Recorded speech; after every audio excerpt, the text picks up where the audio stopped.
नमस्कार, भारत एक्सप्रेस देख रहे हैं आप। मैं हूं आपके साथ आकांक्षा त्रिपाठी। आज छठे चरण का चुनाव हो रहा है और 58 सीटों पर आज जनता जो है प्रत्याशियों की किस्मत का फैसला कर रही है और ऐसे में 162 प्रत्याशी आज चुनावी मैदान में हैं। अभी सुबह तक की अगर वोटिंग परसेंटेज को देखा जाए तो अच्छी खासी वोटिंग हो रही है। तेज धूप में भी लोग पहुंच रहे हैं और सुबह से जिस तरीके से हम विजुअल्स देख पा रहे हैं, तमाम जो लोग लगातार, हमारे जो रिपोर्टर्स भी क्योंकि ग्राउंड पे हैं वो जैसे इन्फॉर्मेशन दे रहे हैं, लोग लगातार पहुंच रहे हैं और बड़ी बड़ी बुजुर्ग उम्र के जो लोग हैं वो भी पहुंच रहे हैं और वोट कर रहे हैं। चाहे 18 साल के बच्चों की बात कर लें, चाहे बुजुर्गों की बात कर लें, सभी जा रहे हैं और बहुत एक्साइटमेंट सभी में है। और आज जिस तरीके से चुनाव का माहौल देखने को मिल रहा है, अगर वोटिंग परसेंटेज की बात की जाए तो बिहार में अभी तक जो वोटिंग परसेंटेज है वो 36.48% पड़ चुके हैं वोट। वहीं हरियाणा में 36.48% वोटिंग हो चुकी है। जम्मू कश्मीर में भी 35% से ज़्यादा वोट पड़ चुके हैं। झारखंड में भी इसी तरह की स्थिति है। तो वोटिंग परसेंटेज की अगर स्थिति देखी जाए तो सबसे ज़्यादा अभी जो लोगों ने वोट किया है वो पश्चिम बंगाल का देखने को मिल रहा है। यहाँ पर 54.80% वोटिंग हो चुकी है और बहुत ज़्यादा एक्साइटमेंट इस बार के चुनाव में कहीं ना कहीं जनता में देखने को मिल रही है। और उसके साथ ही कई सारे ऐसे दिग्गज चेहरे भी आज चुनावी मैदान में हैं जिनकी किस्मत का आज फैसला होना है। उनमें चाहे यूपी की बात कर लें, चाहे हम जम्मू कश्मीर की बात कर लें, तमाम बड़े नेता चुनावी मैदान में हैं। इसी सब को लेकर बातचीत करेंगे। क्या माहौल चुनाव का है, किस तरह के समीकरण है, किस तरह की स्थिति ग्राउंड पर है, उस सब को लेकर हमारे साथ हमारे सहयोगी जुड़े हुए हैं, उनसे बातचीत करेंगे। सबसे पहले सर आपके पास आना चाहूंगी।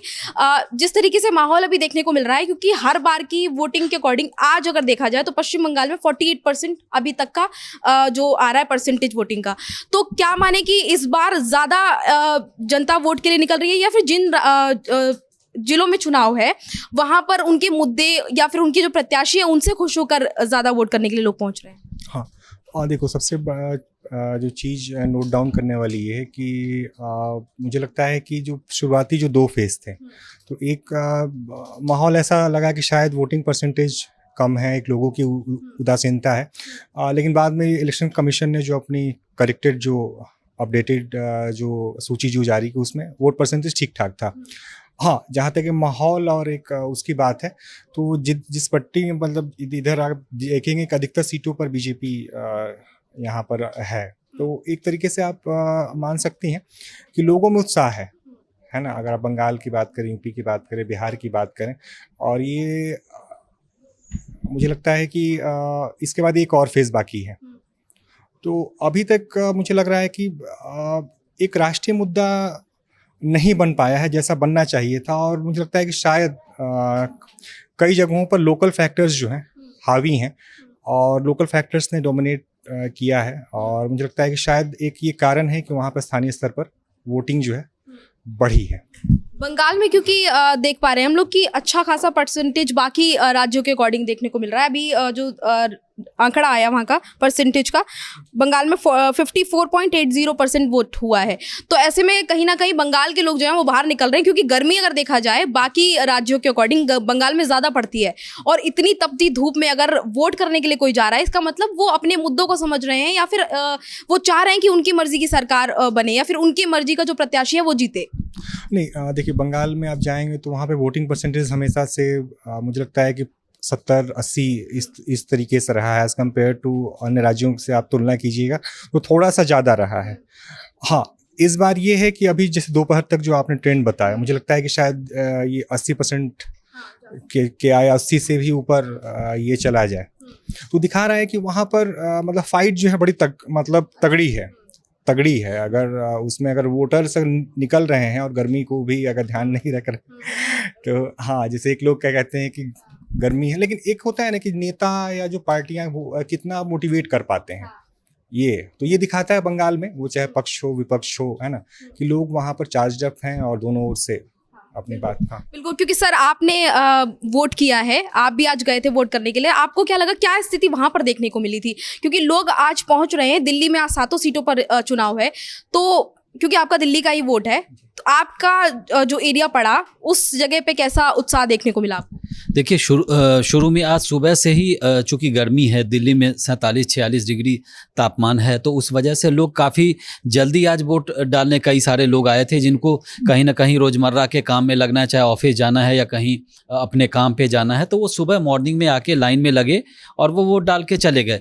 उसके बाद दोपहर में थोड़ी वोट प्रतिशत कम हुई थी, लेकिन अब फिर से लोग आना शुरू हो गए हैं क्योंकि आज ज़्यादातर दफ्तर बंद हैं, सरकारी ऑफिस बंद है, तो इस वजह से लोग जो है अपना समय निकाल करके वोट के लिए पहुंच रहे हैं। और हमारी भारत एक्सप्रेस की ओर से भी लोगों से अपील है कि अगर आपने अभी तक वोट नहीं किया है तो गर्मी है उसके बावजूद आप अपना मतदान करिए, क्योंकि लोकतंत्र के महापर्व में अगर आप हिस्सा नहीं लेंगे तो कहीं ना कहीं आपके मन में एक रह जाएगा कि हमने अगर वोट किया होता तो ये सरकार बनती, हमने वोट किया होता तो इस उम्मीदवार को जीत हम दिलाते।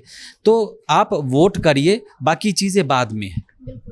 और क्योंकि कई दिग्गज आज चुनावी मैदान में हैं, अगर हम यूपी की बात करें उज्जवल, तो यूपी में भी कई ऐसे लीडर्स हैं जो आज चुनावी मैदान में हैं। तो अगर सबसे पहले, क्योंकि सबसे ज़्यादा जो चर्चाओं में है वो मेनका गांधी हैं, तो उनकी सीट पर भी क्योंकि आज चुनाव है, तो क्या लगता है कि वहाँ पर क्या स्थिति, और समीकरण की अगर बात कर लें किस तरह से बन रहे हैं, क्योंकि वो भी लगातार आज देख रहे हैं हम लोग कि सुबह से पहुँच रही हैं तमाम बूथों पे, लोगों से बातचीत कर रही हैं, हालचाल जान रही हैं कि क्या स्थिति है, ताकि एक माहौल बनाने की कोशिश की जा रही है।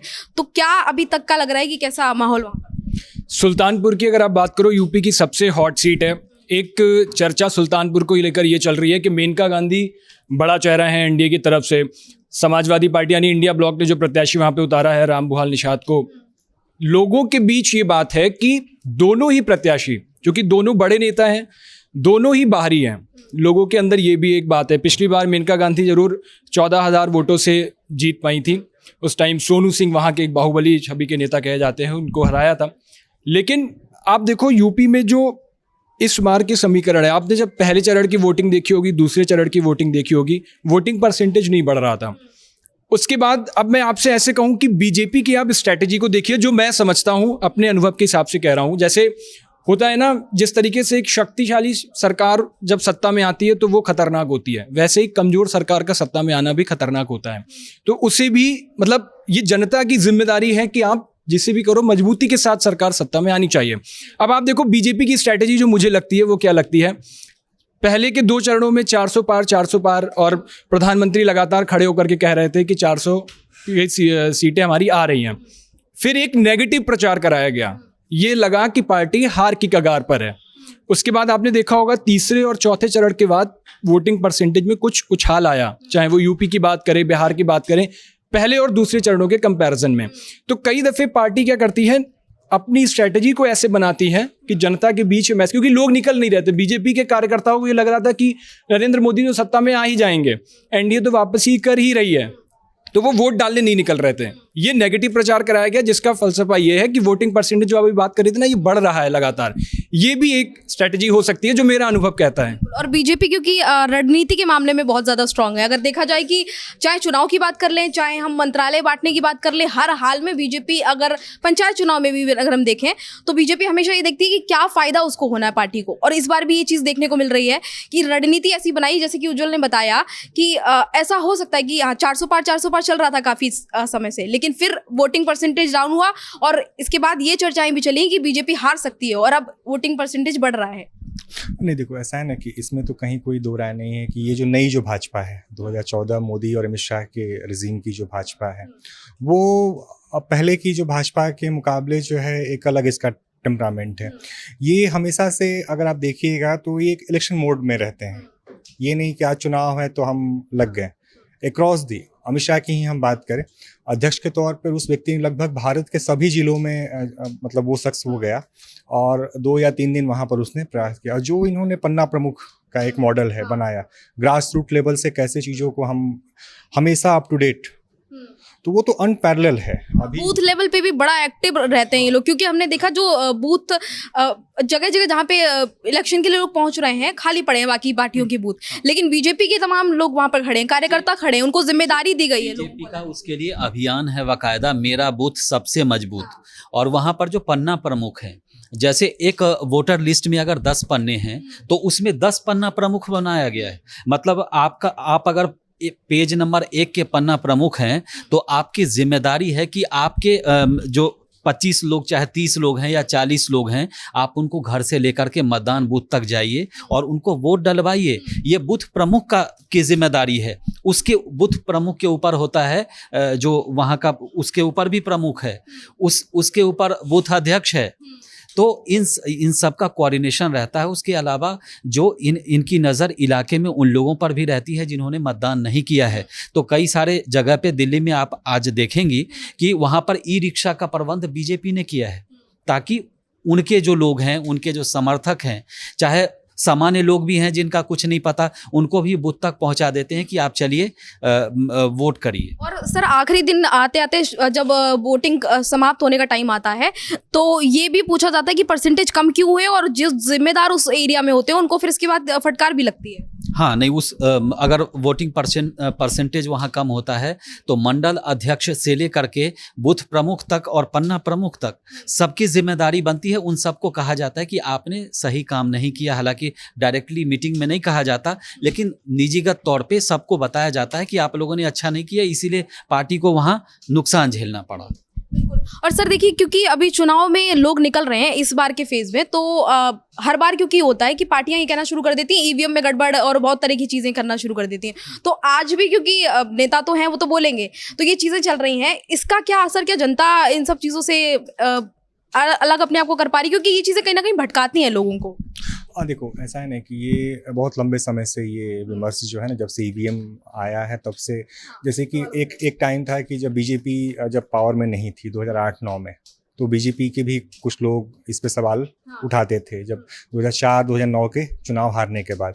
अब सवाल ये है कि जब ये 2004-2014 में जब बीजेपी तो इसी ईवीएम के माध्यम से जीत कर आई, तमाम सरकारें बदली, तो मुझे लगता है ना कि पहली बात तो अब लोग ऊब चुके हैं। नहीं होता है कि किसी बात को अगर एक बार, या तो आप चुनाव का बाइकआउट करो अगर आप सहमत नहीं हो तो, जो भी है ना, कि भाई हम इसमें इन्वॉल्व नहीं है ना, हम इससे संतुष्ट नहीं है इस प्रक्रिया से। लेकिन जब चुनाव हो रहा है उसके बीच गाहे बगाहे है इन सब चीज़ों को उठाना, वो दरअसल अब जनता भी समझ रही है ना। मतलब लोग शुरू में कई बार आप तवज्जो देते हैं, हो सकता है कि एक छोटा सा फ्रैक्शन जो कार्यकर्ताओं का है, जहाँ पे लगता है कि पार्टी कमज़ोर है, तो वो इन सारी मतलब ये सब खासकर ईवीएम्स वाला मुद्दा जो है उछालते हैं, है ना। लेकिन ये बहुत कारगर नहीं है। अब जो है ना, अब आपको पार्टी उस हिसाब से जो मतलब कार्यकर्ताओं का जो मूड है उस हिसाब से ही आप वहाँ पर चीज़ों को देखते हैं। और अब लगभग लास्ट इसके बाद आखिरी चरण होगा, तो सभी पार्टियां अपने हिसाब से जितना जो दमखम जोर है सब लगा रही हैं। बिल्कुल। और तमाम उनके राष्ट्रीय लेवल के जो नेता हैं वो भी राज्यों में भी पहुंच रहे हैं सर। और देखिए भी महबूबा मुफ्ती नाराज नजर आ रही हैं आज का, क्योंकि जो हुआ इंसिडेंट उसके बाद। अनंतनाग में आज वो एक मतदान केंद्र पर गई थी, वहाँ उन्होंने आरोप लगाया था कि उनके कुछ कार्यकर्ताओं को गिरफ्तार या डिटेन कर लिया गया है, हिरासत में लिया गया है। तो उन्होंने आरोप लगाया कि कहीं ना कहीं उनके चुनाव को, उनके सपोर्टर को परेशान करने की कोशिश की जा रही है, और उन्होंने आरोप कई बड़े अधिकारियों पर लगाए। लेकिन सबसे बड़ी, और उसके तुरंत बाद उनकी बेटी जो है उन्होंने भाषण दिया बाकायदा वहाँ से। तो कहीं ना कहीं महबूबा मुफ्ती अपने लोगों को संबोधित भी कर रही थी, अपने लोगों को बता भी रही थी कि उनके साथ कुछ ना कुछ परेशानी हो रही है। उनकी बेटी कह रही थी कि अनंतनाग के ही नहीं, उसके अलावा कई सारी सीट जम्मू कश्मीर की है जिस पर उनकी पार्टी PDP जीत रही है।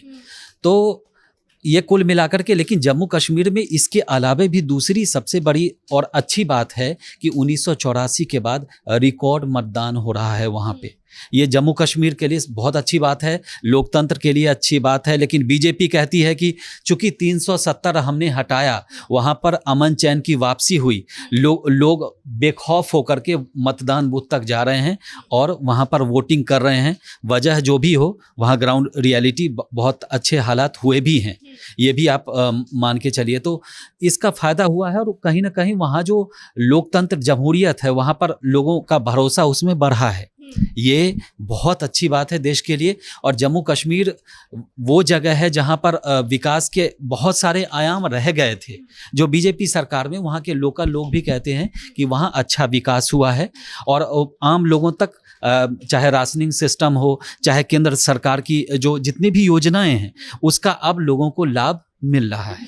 एक चीज़ समझ नहीं आती जम्मू कश्मीर की, जब हम बात कर रहे हैं, बीजेपी का आपने जिक्र किया, बीजेपी ने अपने प्रत्याशी क्यों नहीं उतारे वहाँ पे? अगर 370 को लेकर के और तमाम चीज़ों को लेकर इतना कॉन्फिडेंट थी तो अपने प्रत्याशी वहाँ उतारने चाहिए थे। मुझे लग रहा है अगर इतना कॉन्फिडेंट है तो फायदा मिलना चाहिए था प्रत्याशी क्यों किस जिता रहे? किस बात का डर बीजेपी को था? देखिए डर क्या है, आप पिछले 3 साल की 370 हटने के बाद की घटनाएं देखिए।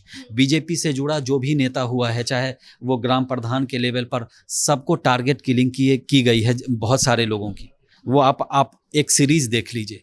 दूसरी बात है कि बीजेपी अभी वहाँ सपोर्टिव सिस्टम पे है, जैसे गुलाम नबी आज़ाद हैं, उनकी पार्टी से हालांकि इनका कोई संगठनात्मक जुड़ाव नहीं हुआ है, इनका गठबंधन नहीं हुआ है, लेकिन कहीं ना कहीं बीजेपी वहाँ पर वेट एंड वॉच की पॉलिसी अपना रही है कि वहाँ पर पहले विधानसभा चुनाव कराए जाएंगे, हो सकता है बीजेपी उसमें लड़े।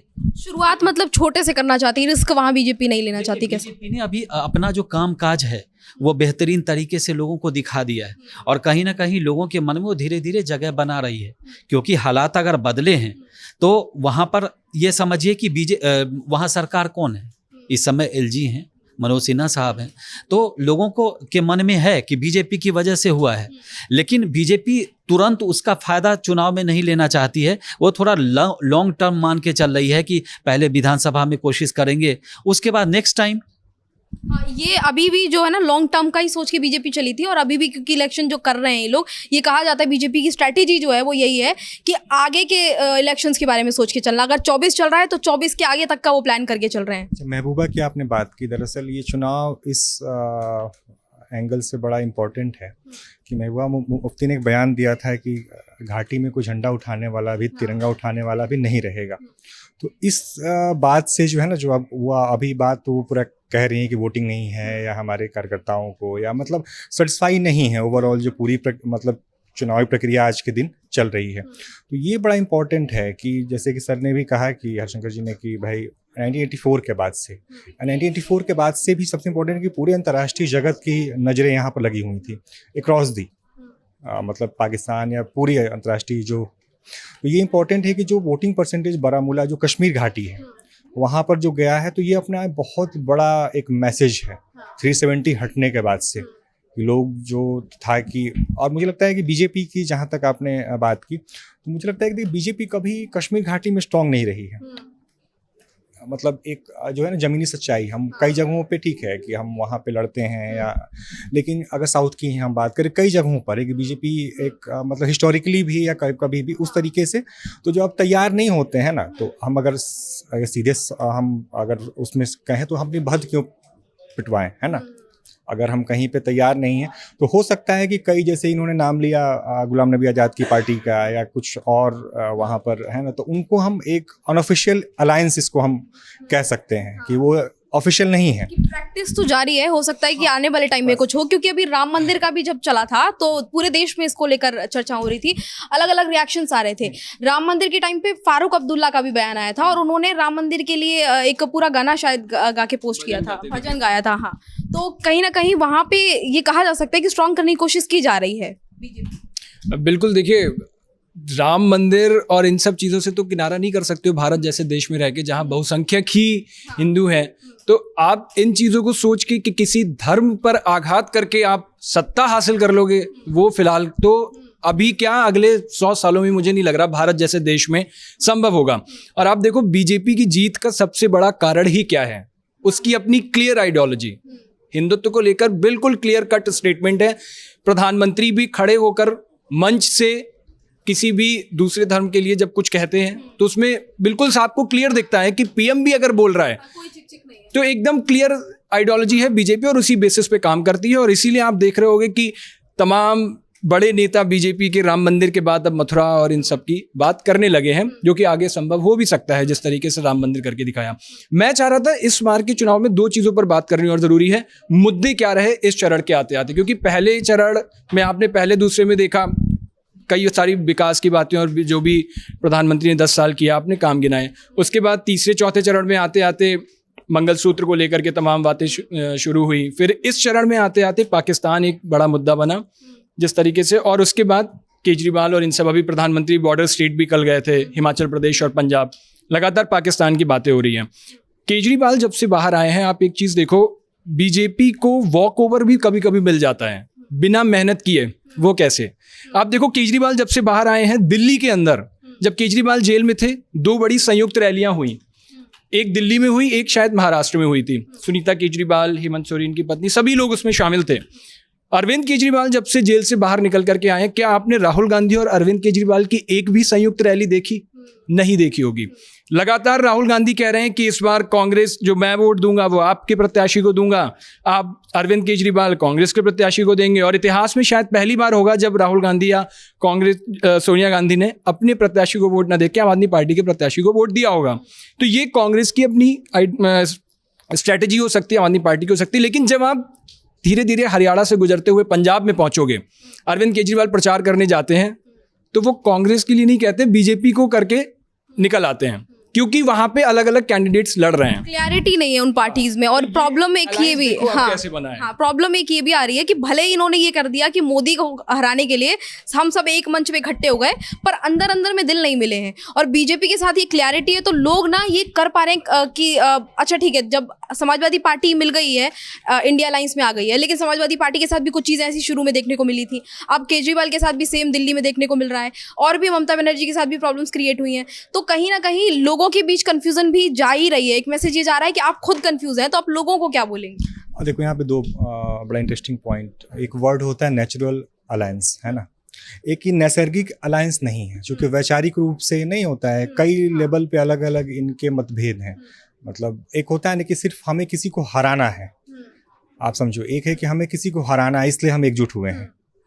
हमें क्या करना है इसको बहुत हद तक आप कन्वे नहीं कर पाए कि एग्जैक्टली हम, और आप देखोगे हर एक स्टेट में कुछ ना कुछ, मतलब बहुत क्लियर कट बड़ा एक स्मूथ गठबंधन नहीं है। आप चाहे वो शिवसेना के साथ महाराष्ट्र में आप ले लो, दोनों का की बड़ी वैचारिकी जो है बड़ी अलग अलग रही है। वो चाहे बंगाल ले लो और चाहे केरल ले लो, जहाँ पर कि आमने सामने ही यूपीए की जो अलायंस है लार्जर, है ना, चूँकि एक अपनी सहूलियत के हिसाब से, क्योंकि हम किसी के विरोध में बने हैं, और जाहिर तौर पे ये भरोसा उस तरीके से नहीं दे पा रहे हैं, है ना। मकसद यानी कि पॉजिटिव नहीं है, क्योंकि जनता के बीच अगर आप जा रहे हैं तो जनता को आपको ये दिखाना होगा कि आपके लिए काम करेंगे। आपको ये नहीं दिखाना कि मोदी को हराना है। यहाँ जो इंडिया अलायंस का रीजन कहीं ना कहीं बन रहा है वो मोदी को हराने का ही बन रहा है। दिल्ली ही आप देखो, दिल्ली में अगर आप 2013 के बाद से अब घटनाक्रम देखो, है ना, दिल्ली में आम आदमी पार्टी ने ही कांग्रेस को हरा कर आ पाए, और फिर आप उसी के साथ आपने गठबंधन किया। तो कहीं ना कहीं एक थोड़ा सा डुअलिटी जिसको नहीं कहते हैं, कई बार आपकी वैचारिक जो एक आइडियोलॉजिकल क्लैरिटी है वो बड़ी कंफ्यूजिंग है ना। और उसके बाद से भी अंदर खाने भाई कौन पीएम बनेगा कौन नहीं बनेगा, अभी चुनाव मतलब हुआ नहीं, और उसके बाद से पहले ही आप उसमें कन्फ्रंटेशन जो है। हाँ, और सर की बात को अगर मैं थोड़ा आसान भाषा में कह दूं तो इसे ऐसे समझो कि कई सारे दल मिलकर के साथ आए हैं, क्यों? मोदी को हराना है। बीजेपी क्यों चुनाव लड़ रही है? हमें जीतना है। एक आपने थ्योरी पढ़ी होगी, वो दिखते ना, आधा ग्लास खाली है या आधा पानी है, ये वाली एक थ्योरी होती है। आपका माइंडसेट क्या है?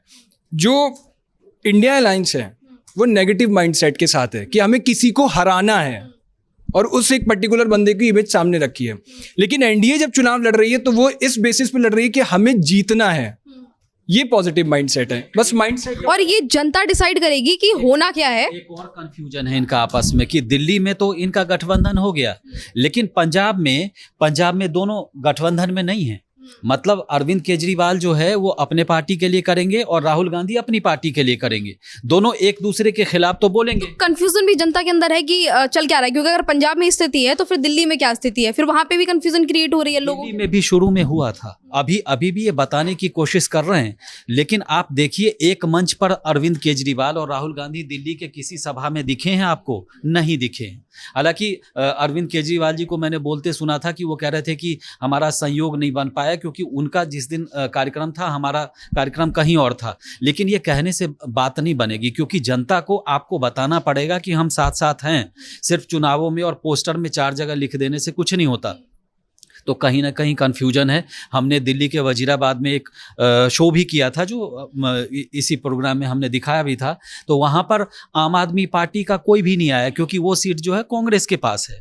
कांग्रेस के कन्हैया कुमार वहाँ से चुनाव लड़ रहे हैं, तो कांग्रेस के तो 2 लोग आए अपनी बात रखने के लिए, लेकिन आम आदमी पार्टी का कार्यकर्ता चाहे नेता जो है इसलिए नहीं आया। उनका कहना था कि ये सीट तो उनके कांग्रेस के पास है जी। मतलब ये कहना तो आप समझ लीजिए कितना कोऑर्डिनेशन है आपस में। और सर कई बार हमने लोगों को ये भी बोलते सुना है कि किस बात पे हम वोट करें। एक तरफ बीजेपी के कैंडिडेट है, फेस भले स्ट्रांग है पर काम कुछ नहीं किया। दूसरी तरफ गठबंधन के कैंडिडेट हैं, उनका फेस छोटा है और उनको उन पर भरोसा करना मुश्किल है कि क्या ये कर पाएंगे, क्योंकि गठबंधन की स्थिति खुद ही डामाडोल वाली है। आप कभी साथ में हैं, कभी आप साथ में नहीं नजर आते, आपके अंदर कन्फ्यूजन चल रही है। तो ऐसे में जनता बहुत ज़्यादा कन्फ्यूज भी है कहीं ना। और देखो, जनता कंफ्यूज तो हम नहीं कहेंगे, है ना, क्योंकि जनता लोकतंत्र में सर्वोपरि होती है ना, उसका निर्णय वो अपने विवेक से अपना समाज जो है। हाँ, एक ये चीज़ थी कि कहा जा रहा था कि एक, क्योंकि 10 साल हो गए, कई सारे सांसदों को आप देखेंगे तो 10 सालों से हैं, तो एक नेचुरल एंटी इनकम्बेंसी जो है वो बन जाता है नहीं चाहते हुए भी। तो ये कहा जा रहा था कि यूपी, मतलब हिंदी जो पूरा बेल्ट है, यूपी बिहार, यहाँ पर बीजेपी खासकर, चूँकि अधिकतर एमपीज इन्हीं के पार्टी से हैं, तो वो शायद वहाँ पर बदलाव करें। मतलब एंटी इनकम्बेंसी आपको बंगाल में भी दिख रही है सर, क्योंकि बंगाल का वोटिंग परसेंटेज भी इस बार खूब तेजी से दिख रहा है और बड़े 1 बजे तक में हम दूसरे हम ये कह, कई जगह 10 सालों से लोग हैं।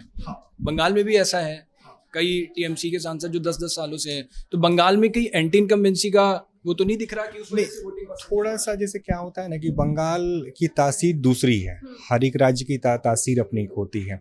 तो वहाँ पर पार्टी और नेता, जैसे ममता है ना, तो वहाँ पे बहुत मैटर नहीं करता है कि कौन व्यक्ति। जैसे आज भी कई बीजेपी के जो सांसद अगर वो जीतते हैं तो सिर्फ इसलिए जीतेंगे कि लोग मोदी के नाम पे, है ना, एक नारा दिया जाता है कि तुमसे कोई नाराजगी नहीं, लेकिन मोदी की वजह से हम तुमको मतलब मोदी, हाँ, खैर नहीं बैर नहीं वाला कई अलग अलग उसको रूप प्रेजेंट करते हैं।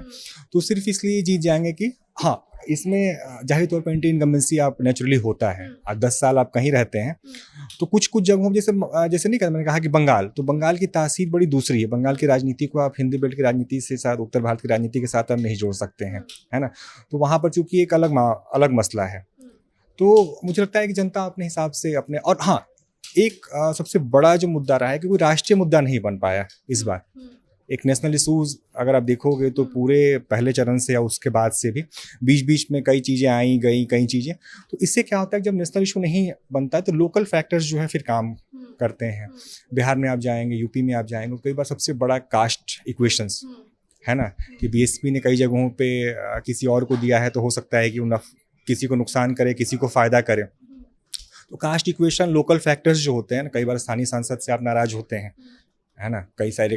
तो ये एक सबसे पॉइंट आउट वाली बात है कि कोई राष्ट्रीय मुद्दा नहीं मतलब ओवरऑल बन पाया। मोदी है ना, मोदी के पक्ष में और एक खिलाफ में आज भी एक बड़ी चीज़ है। हाँ, कुछ जगहों पे हो सकता है बीजेपी को नुकसान अगर होता है, मे बी, तो वो खासकर एंटी इनकम्बेंसी जो लोकल जो एमपीज़ को लेकर है।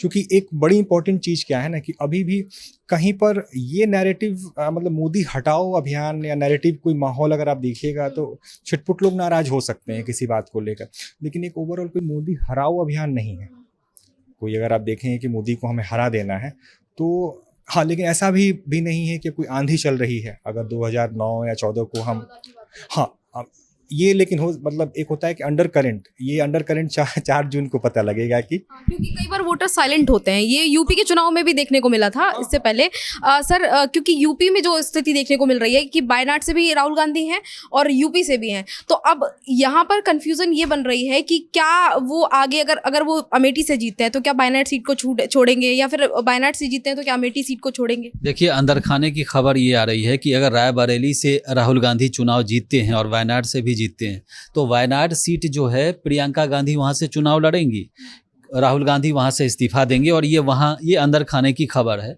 दूसरी बात, अमेठी में जो स्मृति ईरानी के सामने किशोरी लाल है, किशोरी लाल गांधी परिवार का काफ़ी भरोसेमंद और करीबी रहे हैं।